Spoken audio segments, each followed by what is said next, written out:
வணக்கம், இது அரண்சே. நான் சதீஷ். இன்று நம்மோடு வரலாற்று ஆய்வாளர் தோழர் கிருஷ்ணவேல் அவர்கள். வணக்கம் சதீஷ். சங்கர மடாதிபதியாக கணேஷ் சர்மா டிராவிட் அப்படிங்கிறவர் நியமிக்கப்பட்டிருக்காரு. இதற்கு சோசியல் மீடியால அண்ணாமலை முதற்கொண்டு பலர் இதுக்கு வாழ்த்து தெரிவிச்சிருக்காங்க.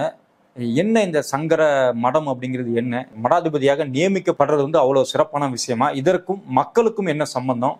இது குறித்து உங்களோட வேற யாரும் சிறப்பா பேசிட முடியாதுன்னு நினைக்கிறேன். கொஞ்சம் எடுத்து சொல்லுங்க. இந்த கான்செப்டே எப்படி வருதுன்னு கேட்டீங்கன்னா, ஆதிசங்கர்கிட்ட இருந்து வருது. அவர் யாரு? அவர் தான் கூத்தப்புறம் ஆரம்பிச்சிச்சது. இன்னைக்கு நாம வணங்கக்கூடிய இந்து மதம்னு ஒன்று சொல்றோமே, இதோட கான்செப்டை உருவாக்குனது இந்த ஆதிசங்கரன்றது தான். கேரளாவை சேர்ந்தவர், காலடின்ற கிராமத்தை சேர்ந்தவர். அதுவும் கூட பார்த்தீங்கன்னா கான்செப்ட் ஜீசஸ் கதையிலேருந்து சுற்றுப்பாங்க. ஜீசஸ் பார்த்தீங்கன்னா அப்பா கிடையாது அம்மா மட்டும். முகமது ரபியை எடுத்துங்க, அப்பா கிடையாது அம்மா மட்டும். இவர் ஆதிசங்கருக்கு எடுத்திங்கன்னா கதையை அதே மாதிரி செட் பண்ணிக்கிட்டாங்க. அப்பா சின்ன வயசுலேயே செத்துட்டார், அம்மா மட்டும்.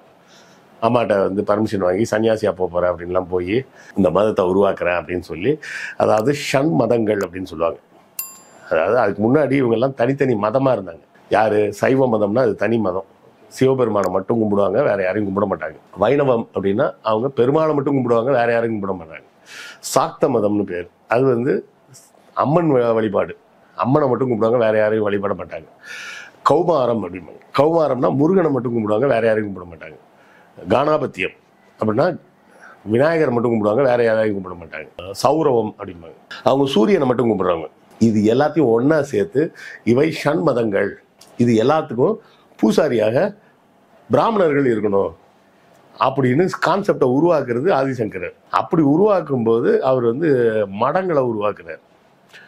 இது வடக்கு பார்த்தீங்கன்னா ஒரு கான்செப்ட் இருந்தது, வைஷ்ணவி அப்படின்னு சொல்லிட்டு ஒரு மதம்.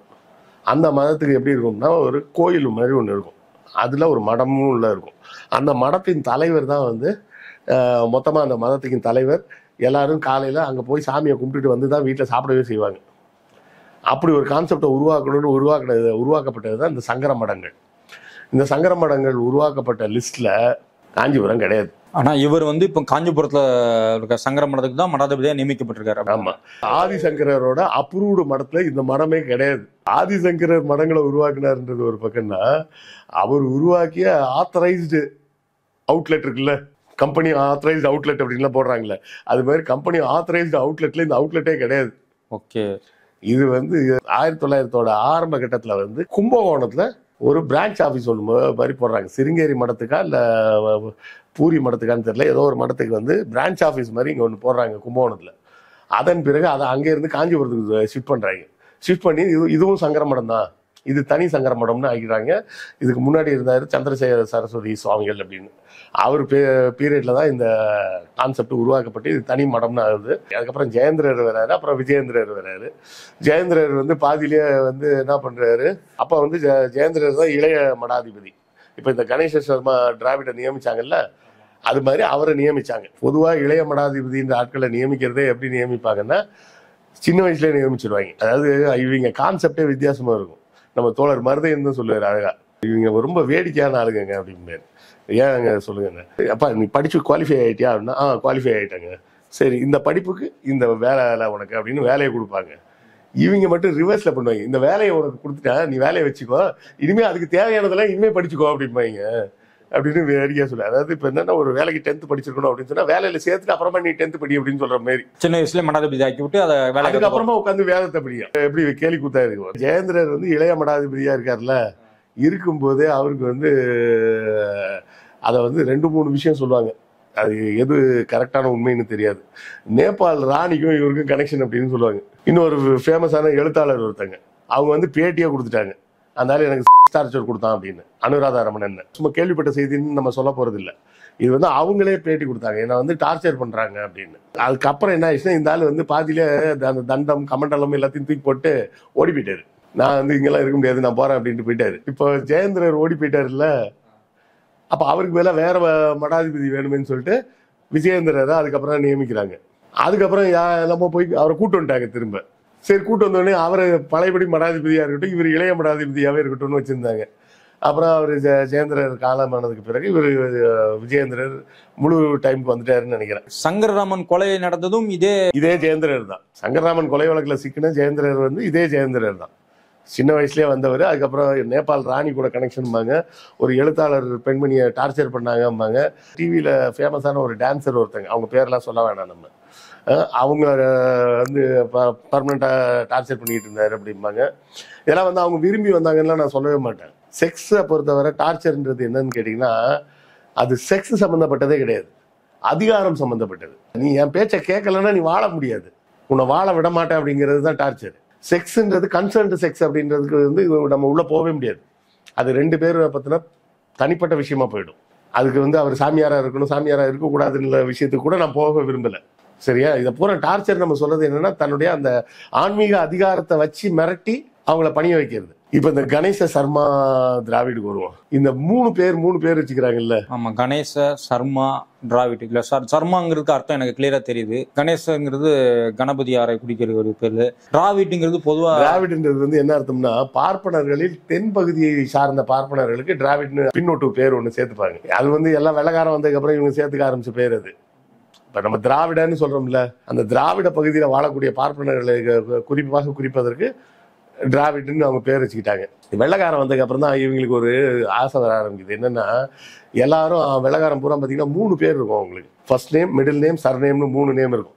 இந்த சர்நேம் வந்து ஃபேமிலியில் எல்லாருக்குமே இருக்கும். ஹஸ்பண்டுக்கு இருக்குன்னா ஹஸ்பண்டோட லாஸ்ட் நேம் வந்து வில்லியம்னு இருக்குன்னு வைங்களேன். ஒய்ஃபோட பேரும் மேரி வில்லியம்னு இருக்கும். பசங்க போகிறதுனா ராபர்ட் வில்லியம், ஜான்சன் வில்லியம் அப்படின்னு அந்த வில்லியம்ன்றது லாஸ்ட் நேம் அப்படியே சேர்த்துப்பாங்க. அதை பார்த்துட்டு தான் இவங்களும் நம்ம ஆளுங்களும் சாதி பேரை பின்னாடி சேர்த்துக்கலாமேன்னு சேர்த்துக்க ஆரம்பிச்சது. அப்பெல்லாம் பார்த்தீங்கன்னா வெள்ளக்காரன் கம்பெனி பார்த்தீங்கன்னா வில்லியம் அண்ட் சன்ஸ் அப்படின்னு அவன் கம்பெனி பேருக்கு வைப்பான்.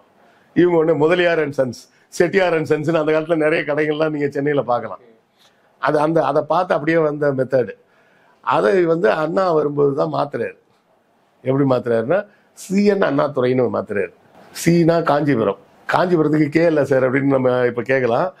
வெள்ளக்காரன் காலத்தில் அதுக்கு சி தான் இருந்தது, காஞ்சிபுரம் தான் இருந்தது, சிஓ தான் இருந்தது.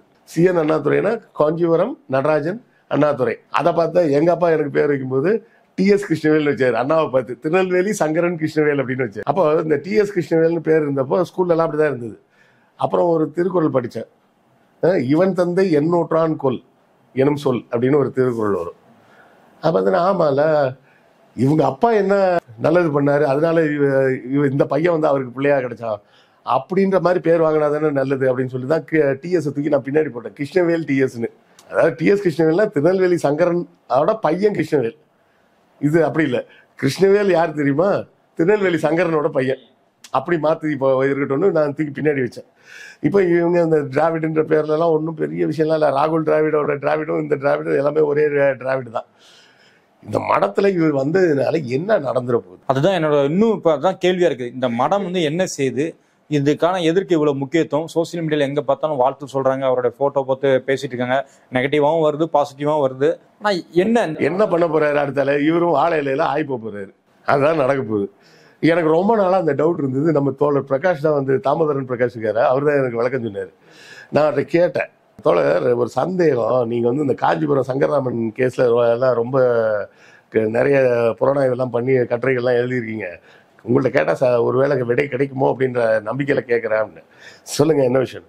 இது மாதிரி சங்கராச்சாரியாரெல்லாம் வந்து வாழை இலையில தான் ஆய் போவாங்க, ஏன்னா அவரோட ஆய் வந்து மண்ணை தொட்டக்கூடாது, மண்ணை தொட்டா பூமி தாங்காது அப்படின்லாம் கதை விடுறாங்களே. சரி, வாழை இலையில ஆய் போகிறாங்க, அதுக்கப்புறம் அதை என்ன பண்ணுவாங்க, அதை தூக்கி திருப்பி எங்கேயாவது மண்ணில் தானே போடணும் அப்படின்னு நான் கேட்டேன். அது சொன்னார், இல்லைங்க நீங்கள் கேள்விப்பட்ட கரெக்டு, அது மண்ணை தொடவே தொடாது அப்படின்னாரு. மண்ணை தொடவே தொடாதுன்னா என்னங்க பண்ணுவாங்க அப்படின்னு. அதை எடுத்து கொண்டு போய் செவுத்துல தட்டி வரட்டி ஆக்கிடுவாங்க. நானும் ஒரு செகண்ட் அப்படியே ஷாக் ஆகிட்டேன். வரட்டி ஆக்கிடுவாங்களா? அப்புறம் அந்த வரட்டியெல்லாம் சேகரித்து வச்சுருப்பாங்க.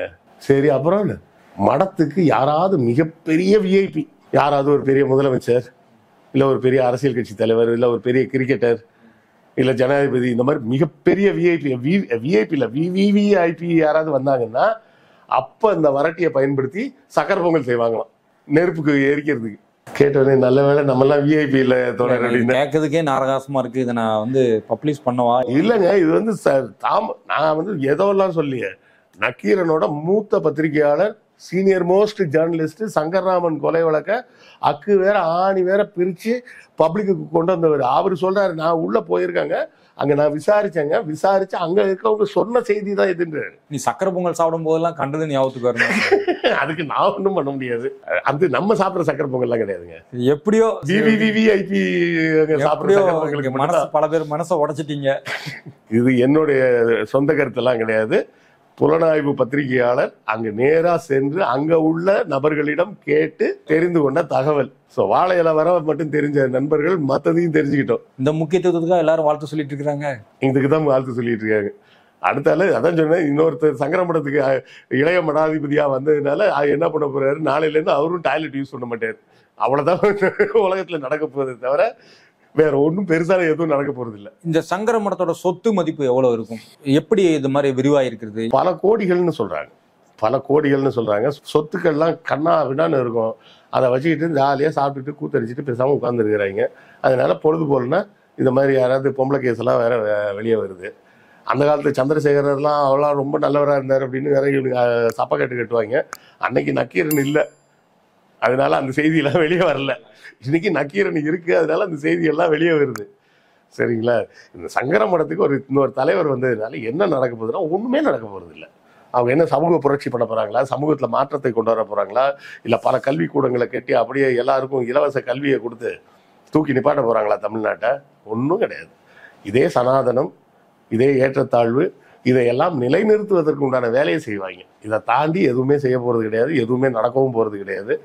இது செய்தியா பேசுறதுக்கு கூட ஒரு தகுதி இல்லாத ஒரு மேட்டர்ன்னு தான் நான் பார்க்குறேன். அது உண்மைதான். இருந்தாலும் சோசியல் மீடியாவில் அங்கங்கே இதை வரப்போய் சரி இது இப்படி நம்ம விட்டுருவோம், அப்புறமா இது வளர்ந்து எழுந்து நம்மளே போய்ட்டு அமுக்கும், அப்போ கிடந்து நம்ம திட்டிகிட்டு இருப்போம், இல்லை அதை அம்பலப்படுத்த முயல்வோம்.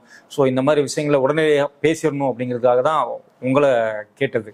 ஏன்னா இந்த மாதிரி சனாதனம், இந்த பார்ப்பனிய அதிகாரம் நம்மளை செலுத்துது, எப்படிலாம் நம்மளை அடிமையாக்கு அப்படிங்கிறது உங்கள் வரலாற்று தகவலோடு கேட்கும்போது தான் அதோட உண்மையான முகம் தெரிய வருது. குறிப்பாக இந்த சங்கர மடத்தை பற்றி இது ஒரிஜினல் சங்கர மடமே இல்லை அப்படின்னு சொல்லி ஒரு விழிப்பை தந்திருக்கீங்க. மிக்க நன்றி தொடர். நன்றி. மீண்டும் ஒரு நிகழ்ச்சியில் சந்திப்போம் நண்பர்களே. அரண்சை நண்பர்களுக்கு வணக்கம். அரண்சை ஊடகம் சுயேட்சையாக இயங்குவதற்காகவே உருவாக்கப்பட்டது. நாம் செய்கிற வேலை உண்மையிலேயே மக்களுக்காக செய்கிறோம் என்பதை நீங்கள் நம்பினால், வாய்ப்பு இருந்தால் இந்த ரேசர் பே கியூஆர் கோடுக்குள்ளே நீங்கள் அதை ஸ்கேன் பண்ணி எங்களுக்கு உங்களால் இயன்றதை விருப்பம் இருந்தால் ஆதரவு தெரிவிக்கலாம்.